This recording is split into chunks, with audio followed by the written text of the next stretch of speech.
Welcome, and thanks for viewing this program excerpt from Action Training Systems. All the training objectives included in this program are listed on the screen. The following video is a short sample from the program. A complete listing of our training products is available on our website.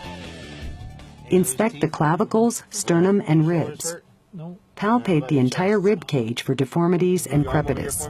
Feel and look for equal expansion of both sides of the chest. Observe the chest for paradoxical motion, where one part of the chest moves in the opposite direction from the rest of the chest.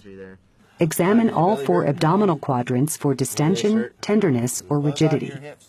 Inspect the pelvis and groin, noting the presence of priapism and incontinence.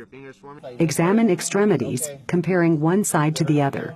Note any crepitation, or the grating sound or feeling of broken bones rubbing together.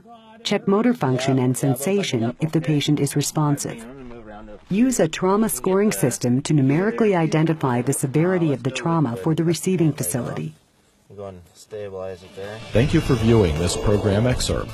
For more information about the full line of over 200 course offerings and other training materials available from Action Training Systems, please visit our website at www.action-training.com or contact us at 1-800-755-1440 extension 3.